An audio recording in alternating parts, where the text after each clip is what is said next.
Watch the head. AI creator Aaron Chen posted this moment in slow motion.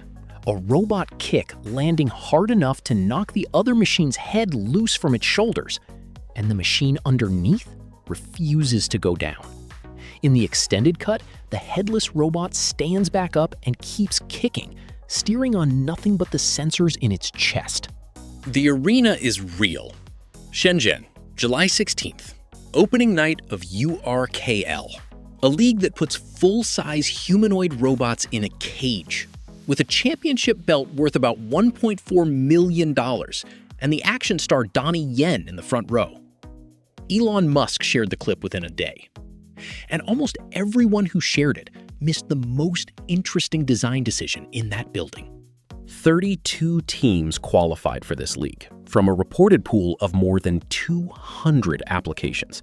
Teams out of China, the United States, Poland, Singapore, and every single one of them fights with the exact same robot, the T800, built by EngineAI, the Shenzhen company that runs the league. 5'8", around 165 pounds, depending on the edition. 29 joints in the body, up to 7 more in each hand, and on paper, more peak torque in a single joint than a trained fighter's knee. When every team gets an identical body, the body can't win the fight. The only thing left to compete on is software. That design turns a spectacle into something robotics has never really had: a standardized stress test with an adversary. Judges score effective strikes, but also stability, defense, and durability. Every exchange you're watching is a balance problem. A 160-pound machine swinging a leg at head height, while another machine shoves it back, has to replan its footing many times a second. Get knocked down, and reported league rules give you 10 seconds to stand back up on your own. Those get-ups are not something a human can joystick. Nobody's thumbs are that fast. Which brings back the headless robot, because that was the most useful accident of the night. The T800 carries its main cameras and depth sensing in its head. When the head tore loose, the machine lost its primary eyes mid-fight, and the layers underneath kept running. Torso sensing, joint control, balance recovery, it kept its feet. It kept fighting. No engineer would dare stage that demo. An off-script kick ran it in front of a full arena, and the robot passed. Now, the honest question, the one the clip cannot answer: who's actually fighting? A robot brain or a human with the controller? China has staged robot fights before. At last year's Unitary Boxing Nights, there was no mystery.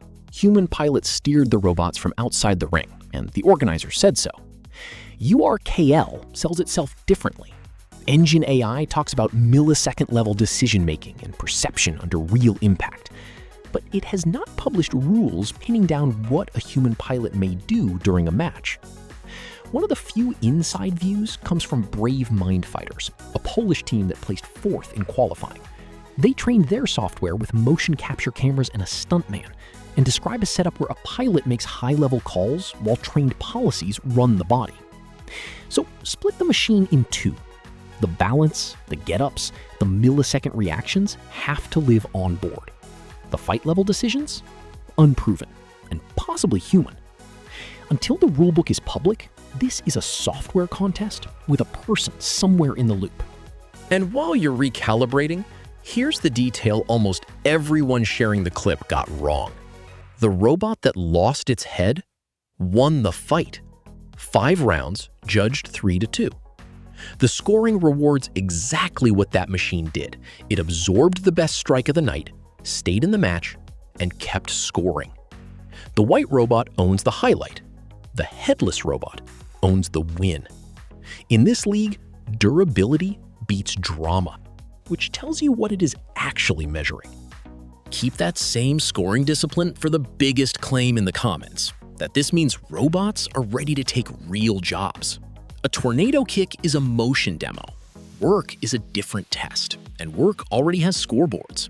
Figures robots at BMW's South Carolina plant, the company reports 10-hour shifts 5 days a week, more than 90,000 parts loaded over 11 months. Agility's digit in a GXO warehouse, over 100,000 plastic totes moved. Squat, lift, turn, place, thousands of times for a customer paying by the workload. That footage is boring on purpose. Boring is what billable looks like. Nothing that happened in the Shenzhen cage proves a T800 can do a shift like that. And to be fair to EngineAI, nobody at URKL claimed it did. It's fair to ask whether any of this is even real, and EngineAI has fought that fight before. When its first T800 martial arts clips appeared, the motion looked so clean that much of the internet called them CGI. The company answered with raw behind-the-scenes footage. Same moves, messy set, visible crew. And its CEO stood in front of the robot and took a kick to prove the machine was physical. The Cage League is the same answer at arena scale. Live crowd, phones everywhere, multiple angles. So the existence question is settled. You can order a basic T800 today for about $40,000. The question the footage still can't settle is the one that matters. Who's making the decisions? So why does China keep putting robots in sports arenas? URKL is not a one-off. Beijing has run half marathons with humanoid divisions. Last August, the first World Humanoid Robot Games put more than 500 robots into soccer, track, and boxing. And the second Games opens in Beijing this August. Line those up and the pattern is industrial, not athletic. A fight league compresses years of crash testing into public evenings. Every fall, every impact, every fried joint is data from exactly the situations polished lab demos avoid. It's a talent funnel. Most university teams could never afford a humanoid, and URKL hands every qualifier a free T800 and a reason to spend their nights on balance controllers. And it's an ad.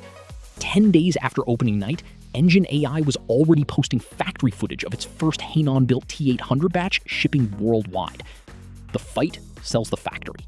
The season runs all year, qualifying now, group stage in October, and a December final where 8 teams fight for the belt. So watch it like an engineer. The viral kick will find you either way.